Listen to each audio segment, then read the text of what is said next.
নমস্কার। আজকের suspense story চ্যানেলে আপনাদের সকলকে স্বাগত। আমাদের চ্যানেলটিকে সাবস্ক্রাইব করে সকলেই আমাদের সঙ্গে থাকবেন এই আশা নিয়ে শুরু করছি আজকের গল্প। আজকের গল্প মৃত্যুর পরে, লেখক হরিনারায়ণ চট্টোপাধ্যায়।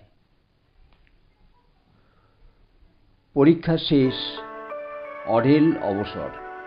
কি করে সময় কাটাবো তাই ভাবছি। সিনেমার নেশা আমার বিশেষ নেই, খেলা দেখবার শখ একটু আছে, তবে আজকাল খেলা দেখা মানে মারপিট দেখা। শুধু মারপিট দেখাই নয়, মার খাওয়াও। পুলিশ মাঝে মাঝে ঘোড়া ছুটিয়ে দেয়।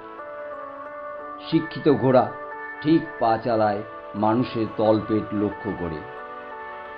প্রায়ই মনে হয় খেলোয়াড়দের বদলে যদি এই রকম 11টা ঘোড়াকে নামিয়ে দেওয়া যায় তাহলে বোধহয় খেলাটা সত্যিই জমে। গোলের কাছে এরকম লুকোচুরি না করে জালে বল আটকাবার আসল চেষ্টা হয়। এই রকম যখন মনের অবস্থা, সারাদিন গল্পের বই পড়ে কাটাচ্ছি, গল্পও আর ভালো লাগছে না, তখন এক কাজ ঘাড়ে এসে চাপল। এর আগে অবশ্য পাড়ার সরকারি কাকা একটা কাজের ভার দিয়েছিলেন। হ্যাঁ রে সতে, রকে বসে বসে সময় নষ্ট করছিস কেন? খবরের কাগজ পড়িস না? কথাটা বুঝতে পারলাম না। আমতা আমতা করে বললাম, খবরের কাগজ? হ্যাঁ পড়ি তো। ছাই পড়িস? সরকারি কাকা মুখে এক অদ্ভুত ভঙ্গি করে বললেন, পড়িসনি?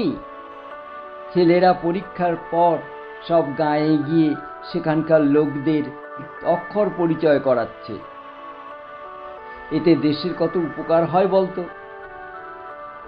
এবারে কোনো উত্তর দিলাম না। এ ব্যাপারে আমার নিজের খুব তিক্ত অভিজ্ঞতা আছে। একবার পরীক্ষার পর ঠিক করলাম অশিক্ষিতদের জ্ঞান দান করব। হাতের কাছে ঘরামি হারাধনকে পেয়ে গেলাম। সেই সময় আমাদের বাড়ির চুনকাম হচ্ছিল। হারাধনকে বললাম, হারাধন, তোমার তো ভারী কষ্ট।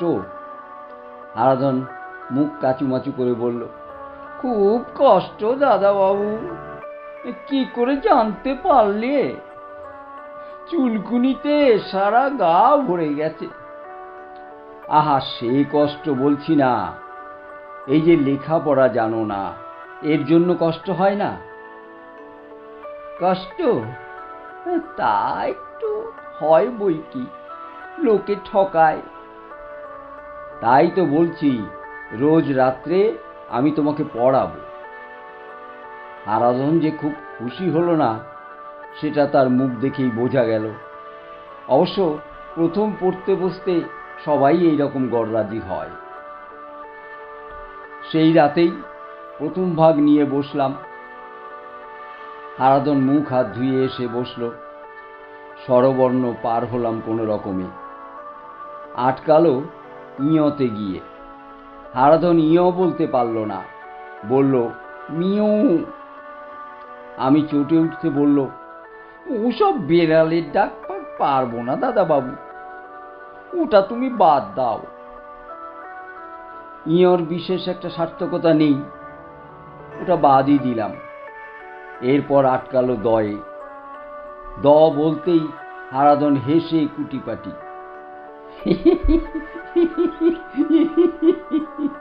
একবার ওই মিত্তিরদের বাড়ি রং করবার সময় মাচা ভেঙে একেবারে রাস্তার উপর পড়েছিলাম।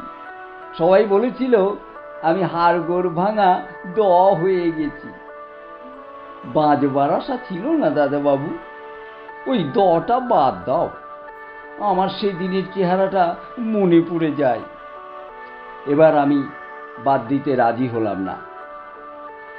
হারাধন হঠাৎ বলল, ওটা কি গো দাদাবাবু?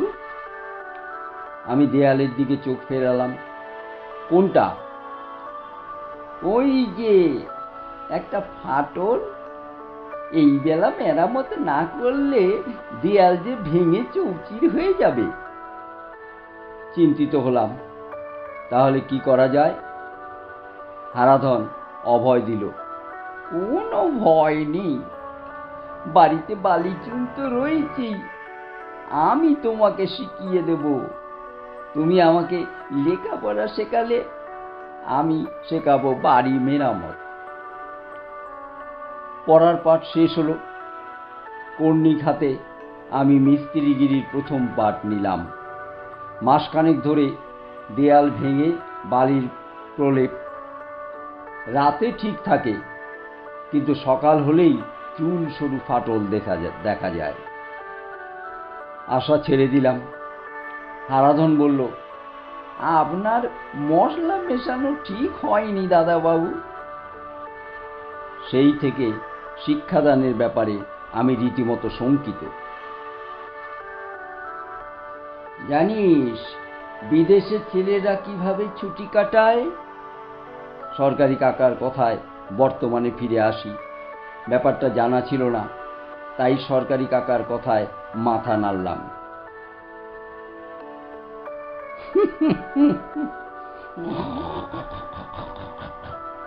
নাক দিয়ে সরকারি কাকা ঘোড়ার মতন একটা শব্দ করে বললে, ভালো খবর জানবি কি করে? কোথায় কি সিনেমা হচ্ছে কণ্ঠস্থ। শোন বলি। সরকারি কাকা একেবারে পাশে এসে বসলেন, তারপর শুরু করলেন, ওই বড়দিনের সময় ছেলেমেয়েরা সব পোস্ট অফিসে ঢুকে পড়ে। এই সময় রাশি রাশি উপহারের পার্সেল যাওয়া আসা করে। বড়দিনের উপহার, কাজও খুব বেড়ে যায়। সরকারি কাকার আরো অমৃত উপদেশ বিতরণ করার ইচ্ছে ছিল হয়তো, কিন্তু পারলেন না। পাড়ার রামদুলাল ঘোষালকে দেখতে পেলেন। ভদ্রলোক বাজার থেকে ফিরছিলেন। সরকারি কাকা রোয়াক থেকে ঝাঁপিয়ে রাস্তায় পড়লেন, এই যে রামদা, নস্যি হবে একটি। সরকারি কাকার হাত থেকে পরিত্রাণ পেলাম, কিন্তু চিন্তা থেকে নিষ্কৃতি নয়। সত্যি তো, এই দীর্ঘ সময় কাটাই কি করে? আশ্চর্যভাবে কাজ জুটে গেল। পাশের বাড়ির রেবতী মেসমশাই এসে দাঁড়ালেন। অমায়িক ভদ্রলোক, মানুষের দায়ে বিপদে বুক দিয়ে এসে পড়েন। যেমন ভদ্রলোক, তেমনি তার স্ত্রী, ছেলে মেয়ে নেই। বসে বসে পত্রিকার পাতা উল্টাচ্ছিলাম। বাবা মা দুজনেই ছিলেন। বাবার হাতে চায়ের কাপ, মার হাতে সেলাই। রেবতীবাবু ঢুকলেন টেলিগ্রাম হাতে করে। বাবা বললেন, কি ব্যাপার? রেবতীবাবু ভগ্ন কণ্ঠে উত্তর দিলেন, বড়ই বিপদে পড়েছি। কি হলো? দেশে আমার ভাই থাকে জানেন তো, সেই ভাইয়ের খুব অসুখ, খবর এসেছে। তাই নাকি? এর আগে ওই চিঠিতে অসুখের সব বিবরণ ছিল। আমি এখানকার এক ডাক্তারের সঙ্গে আলোচনা করে ওষুধপত্র সব কিনেছি। ভেবেছিলাম নিজেই নিয়ে যাব, কিন্তু কাল থেকে বাতের ব্যথাটা দারুণ বেড়েছে, চলাফেরাই করতে পারছি না। লক্ষ্য করলাম রেবতীবাবুর হাতে মোটা লাঠি। কথাবার্তার ফাঁকে ফাঁকে মুখটা বিকৃত করছেন। আমরা আশপাশে সবাই জানতাম, মাঝে মাঝে রেবতীবাবু বাতে একেবারে পঙ্গু হয়ে যান। তার অসহ্য কাতরানি আমরা বাড়ি থেকেই শুনতে পাই। কি করি বুঝতে পারছি না। হঠাৎ বাবার নজর আমার দিকে পড়ল। বললেন, এক কাজ করলে হয়। কি? সতু তো বসে আছে, সেই যেতে পারে। রেবতীবাবু কৃতার্থ হয়ে গেলেন। তাহলে তো কথাই নেই, সতু পারবে তো যেতে। অচেনা জায়গা। আত্মসম্মানে লাগলো। বললাম, এ আর শক্ত কাজ কি? তাহলে আর দেরি করো না, কাল সকালেই রওনা হয়ে পড়ো। আমার সঙ্গে এসো, আমি সব বুঝিয়ে দিচ্ছি তোমায়। কথা শেষ করেই রেবতীবাবু লাঠিতে ভর দিয়ে উঠে দাঁড়ালেন, সঙ্গে সঙ্গে আমিও। আমরা একতলায় থাকি, কাজেই সিঁড়ি ভাঙার হাঙ্গামা নেই। কিন্তু এইটুকু পথ চলতে রেবতীবাবু যেরকম সময় নিলেন, তাতেই বুঝতে পারলাম বাতটা রীতিমতো বেড়েছে। বাড়িতে এসে রেবতীবাবু বললেন, কাল বেলা 10:15 গাড়ি, হাওড়া স্টেশন, 2 নম্বর প্ল্যাটফর্ম। 3rd ক্লাসের ভাড়া 9 টাকা 20 পয়সা। ট্রেন মজিদপুর পৌঁছবে সন্ধে 6টায়। স্টেশনে গাদা গাদা সাইকেল রিক্সা। রিক্সায় বড়জোর মিনিট 25 কি আধ ঘন্টা। ভাড়া নেবে 1 টাকা।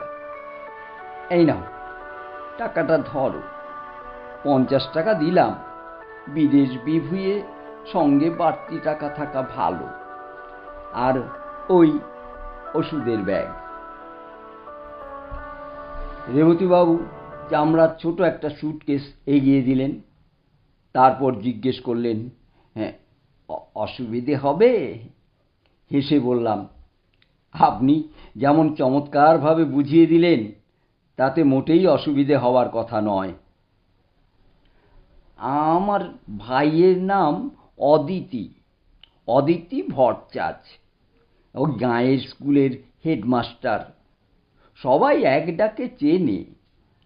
তুমি ওই রিক্সাওয়ালাকে হেডমাস্টারের বাড়ি যাব বললেই হবে।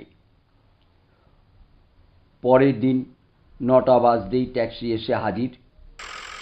রেবতীবাবু সে ব্যবস্থাও করে রেখেছেন। আমি ট্যাক্সিতে উঠতে রেবতীবাবু লাঠিতে ভর দিয়ে পাশে দাঁড়ালেন। আমি অনুযোগের সুরে বললাম, আপনি আবার কষ্ট করে আসলেন কেন? কষ্ট আর কি?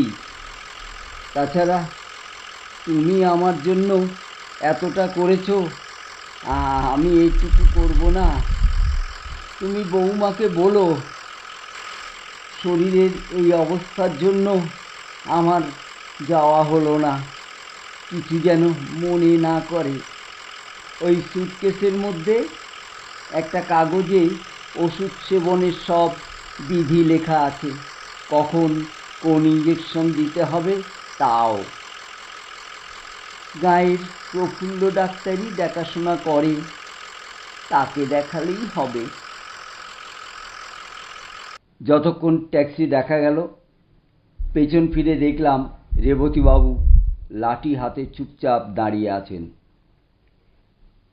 ট্যাক্সি যখন হাওড়ায় পৌঁছলো তখন 9:30। ট্রেন ছাড়তে তখনও অনেক দেরি। টিকিট কেটে উঠে পড়লাম। বিশেষ ভিড় নেই, অন্তত তখনও পর্যন্ত হয়নি। বেশিরভাগই চাষাভুষো লোক, সঙ্গে বিরাট বিরাট বস্তা। একেবারে কোণের দিকে জানালার পাশে বসলাম। মালপত্র বলতে আমার কিছুই নেই। ওষুধের সুটকেসটা আর কাঁধের পোটলায় কাপড় চোপড়। বিছানা আনিনি, রেবতীবাবু বারণ করে দিয়েছিলেন। কোনো দরকার নেই, একজনের শোবার ব্যবস্থা ঠিক হয়ে যাবে। বসে বসে ভাবতে লাগলাম, এর আগে কোনো দিন গ্রামে যাইনি। আমার আত্মীয় স্বজন সবাই শহরের লোক। গ্রাম সম্বন্ধে আমার একটা মোহ ছিল বইকি। পদ্মফুল ফোটা পুকুর, ঝোপঝাড়, জোনাকির মেলা, ধান ক্ষেত, পাখির কাকুলি। কিন্তু মজিদপুরে হয়তো এসব দেখার অবকাশ হবে না। অসুখের বাড়ি, গৃহস্বামী কঠিন অসুখ, এমন অবস্থায় গ্রামে বেড়ানো সম্ভব নয়। রোগীর কাছে বসে থাকতে হবে। ট্রেন ছাড়ল। দুদিকের শহরে চিহ্ন দ্রুত মুছে গেল। তার পরিবর্তে পানা ঢাকা ডোবা, বাঁশঝাড়, কুঁড়ে ঘর। মাঝে মাঝে ট্রেন থামছে, লোক যে অনুপাতে উঠছে সেই অনুপাতে নামছে না। কামরার ভিতর দারুণ হট্টগোল। কে বুঝি আর একজনের পোটলা নিয়ে নেমে গেছে। রোদ বাড়ছে, ঘুমের ভাব আসছে। একবার চা খেয়ে নিলাম। যখন আবার চোখ খুললাম তখন রোদের তেজ কমে এসেছে। কামরা অনেকটা খালি। বহু লোক ইতিমধ্যে নেমে গেছে। বিকাল। হাতের ঘড়ি দেখলাম 5:05। আর ঘণ্টাখানেক, তারপরেই মজিদপুর পৌঁছব। হঠাৎ মনে পড়ে গেল, 7 সকালে খেয়ে বেরিয়েছি, মাঝখানে শুধু একবার চা খেয়েছি। অশোকের বাড়ি, খাবার মিলবে কিনা কে জানে। ট্রেন প্ল্যাটফর্মে থেমেছে। স্টেশনের নাম শক্তিনগর। স্টেশনের চেহারা দেখে মনে হচ্ছে ট্রেন কিছুক্ষণ থামবে। ট্রে হাতে একটা বয় যাচ্ছিল, তাকে ডেকে চা, টোস্ট আর ডিমের অর্ডার দিলাম। খাওয়া শেষ হতেই ট্রেন ছাড়ল। যখন মজিদপুর পৌঁছলাম তখন বেশ অন্ধকার। 6টার সময় এত অন্ধকার হবার কথা নয়, কিন্তু আকাশে কালো মেঘের সমারোহ। স্টেশন দেখে মাথায় হাত দিয়ে পড়লাম। নিচু খোয়া ওঠা প্ল্যাটফর্ম, টিমটিম করছে তেলের বাতি। গোটা দুয়েক চাষি নামল, নেমেই তারা অন্ধকারে মিশে গেল। নেমে পড়লাম। বিদ্যুৎ চমকাচ্ছে, দু একবার মেঘ ডাকল। স্টেশন থেকে বেরিয়ে এদিক ওদিক দেখলাম, একটা সাইকেল রিক্সা নেই। রেবতীবাবুর কথা মিলল না। গাদা গাদা সাইকেল রিক্সা দূরে থাকে, একটা সাইকেল রিক্সাও কোথাও নেই। ভাবলাম স্টেশন মাস্টারের কাছে একবার জিজ্ঞাসা করি। ফিরে এলাম। টিকিট ঘরের সামনে বড় তালা ঝুলছে। ইতিমধ্যে ট্রেনও ছেড়ে দিয়েছে। গেটের কাছে টিকিট চেকারেরও দেখা পাইনি। স্টেশনের বাইরে বিদ্যুতের আলোয় দেখলাম 3টে রাস্তা 3 দিকে গিয়েছে। রাস্তা মানে অসমতল গ্রাম্য পথ। দারুণ সমস্যা। দুর্যোগপূর্ণ রাতে কোন রাস্তা ধরে এগোবো? সাইকেল রিক্সার সন্ধানে এদিক ওদিক দেখছি। হঠাৎ পিছন থেকে মোটা গলার আওয়াজ, সাইকেল রিক্সা পাবেন না, সব নবীন মাইতির বাড়িতে গেছে। চমকে উঠলাম। ঘাড় ফিরিয়ে দেখি, আধা অন্ধকারে দীর্ঘাকৃতি একটি ভদ্রলোক, পরনে ধুতি পাঞ্জাবি।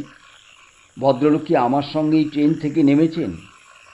এতক্ষণ তাহলে কোথায় ছিলেন? জিজ্ঞাসা করলাম, নবীন মাইতির ওখানে? হ্যাঁ, নবীন মাইতির ছেলের বিয়ে। বরযাত্রীদের জন্য 30খানা সাইকেল রিক্সা ভাড়া করেছে। সম্পন্ন জোরদার, পয়সার তো আর অভাব নেই। তা আপনি যাবেন কত দূর?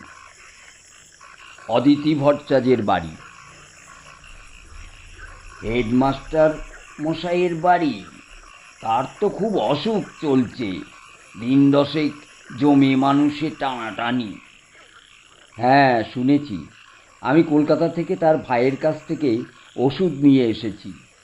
আমার একটু তাড়াতাড়ি পৌঁছানো দরকার। কি করে যাই বলুন তো? পায়ে হাঁটা ছাড়া তো উপায় নেই। গরুর গাড়িও আজকাল পাওয়া যায় না। কতটা পথ হবে? তা মাইল 3। আমি ওই দিকেই যাব। যাবেন তো চলুন, রওনা হওয়া যাক। দেরি করে লাভ কি? আকাশের অবস্থাও ভালো নয়। অগত্যা আমি মালকোচা মেনে নিলাম। কাঁধে ব্যাগ, হাতে ওষুধের বাক্স। এত সরু রাস্তা, পাশাপাশি দুজনের যাওয়ার উপায় নেই। ভদ্রলোক আগে, আমি পেছনে। বিদ্যুতের আলোয় পথ চলা। একদিকে বাঁশঝাড়, বাতাসে বাঁশগুলো দুলছে, ক্যাঁচ কোচ শব্দ করছে। আর একদিকে ডোবা, একটু পা ফসকালেই বিপদ। কিছুটা পথ চলার পর ভদ্রলোককে আর দেখতে পেলাম না। অন্ধকারে যেন মিলিয়ে গেছেন। ভয় হলো। আতঙ্ক মেশানো গলায় বললাম, কই, কোথায় আপনি? পেছন থেকে শব্দ হলো, এই যে পেছনে। আশ্চর্য, ভদ্রলোক সামনে থেকে পেছনে গেলেন কি করে? এই সংকীর্ণ রাস্তায় পাশ কাটিয়ে তো যাওয়া সম্ভব নয়। কৈফিয়ত স্বরূপই ভদ্রলোক বললেন, গাছের আড়ালে বিড়ি ধরাবার চেষ্টা করছি, হাওয়ার জন্যে কিছুতেই পারছি না। দাঁড়িয়ে পড়ে পেছন দিকে দেখলাম, একটা গাছের আড়ালে ভদ্রলোক হাত ঢাকা দিয়ে দেশলাই চালাবার চেষ্টা করছেন। একবার, দুবার, তিনবারের চেষ্টায় দেশলাই জ্বলল। সেই আলোতেই ভদ্রলোকের মুখ দেখলাম, কপালে একটা দাগ, খুব ছোট ছোট চুল, তীক্ষ্ণ দুটি চোখ, সাধারণ গ্রাম্য চেহারা। আপনার এসব চলে? মাথা নাড়লাম। তারপরেই মনে পড়ে গেল, অন্ধকারে আমার মাথা নাড়া ভদ্রলোকের দৃষ্টিগোচর হবার কথা নয়। তাই মুখে বললাম, না, ওসব আমার চলে না। কি করেন, পড়াশোনা? হ্যাঁ, এবার হায়ার সেকেন্ডারি পরীক্ষা দিয়েছি। ভদ্রলোক হাসলেন। আজকাল তো ছেলেরা লোয়ার সেকেন্ডারি দেওয়ার আগেই ধূমপান করতে শিখে যায়। আপনি তাহলে ভালো ছেলের দলে। কথাটা হঠাৎ মনে পড়ে গেল। জিজ্ঞাসা করলাম, আপনি কি এই ট্রেন থেকে নামলেন? না না, আমি মাঝে মাঝে স্টেশনে বেড়াতে আসি, আজও এসেছিলাম। এতক্ষণ পর্যন্ত শুধু মেঘের ডাক আর বিদ্যুতের চমক ছিল। এবার বৃষ্টি শুরু হলো। খুব জোরে নয়, কিন্তু আমাদের বিব্রত করার পক্ষে যথেষ্ট। রাস্তা রীতিমতো পিছল হয়ে উঠল। পায়ের জুতো খুলে হাতে নিলাম ওই ভদ্রলোকের নির্দেশে। পথের যেন শেষ নেই। অতিষ্ঠ হয়ে ভদ্রলোককে জিজ্ঞাসা করলাম, আর কত দূর? শুনেছিলাম অদিতিবাবুর বাড়ি স্টেশন থেকে খুব দূরে নয়। মাইল তিনেক, এমন আর কি। দুর্যোগের মধ্যে দিয়ে চলেছি কিনা তাই পথ বেশি মনে হচ্ছে।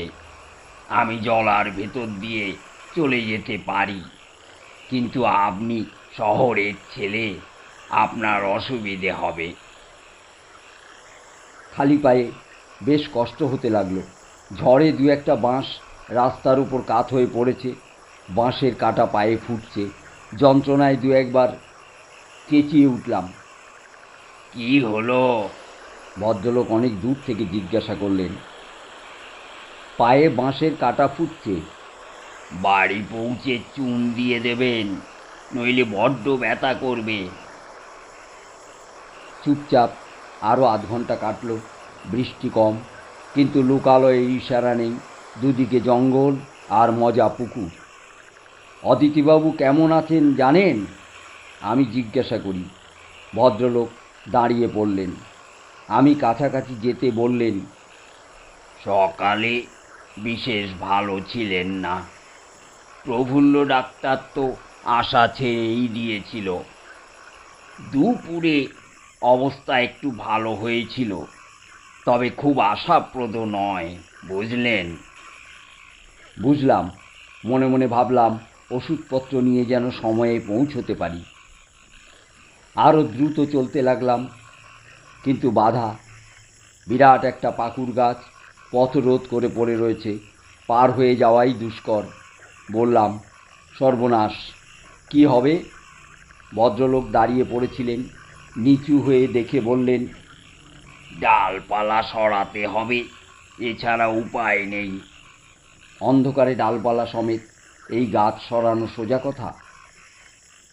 আপনি একটু সরে যান তো। সভয়ে সরে গেলাম। ভদ্রলোক মোটা একটা ডাল ধরে টানতে টানতে রাস্তার পাশে রাখলেন। চেহারা দেখে বোঝবার উপায় নেই শরীরের অসীম শক্তি। বললেন, চলে আসুন এবারে। গাঁয়ের ছেলে, মাখন চানা দিয়ে তৈরি দেহ নয়। রীতিমতো ডন বৈঠক দিয়েছি বহুদিন। সাঁতার কেটে ফুলাই নদী এপার ওপার করেছি। আর কোনো বাধা নয়। দুর্যোগ কেটে ফিকে জ্যোৎস্না দেখা গেল, দু একটা বাতিও নজরে পড়ল। গ্রামের সীমানায় এসে গেছি। বাঁশের একটা সাঁকো, সেটা পার হতেই ভদ্রলোক বললেন, এবারে দুজনে দুদিকে, আপনার আমার পথ এক নয়। আমি বাঁ দিকে যাব, আপনি ডান দিকে। আমি অদিতিবাবুর বাড়ি চিনব কি করে? চেনবার অসুবিধে হবে না, উঠোনে অনেক লোক দেখবেন। হেডমাস্টারকে গাঁয়ের সবাই ভালোবাসে কিনা। আপনাকে ধন্যবাদ। আমার কথা শেষ হবার আগেই ভদ্রলোক এগিয়ে এলেন। একেবারে মুখোমুখি, দীর্ঘ চেহারা, রক্তাভ দুটি চোখ, বিষদৃশ দাঁতের সার। ভদ্রলোক মোটেই সুদর্শন নয়। বাড়িটা বেশি দূরে নয়, দু তিনখানা বাড়ির পরেই।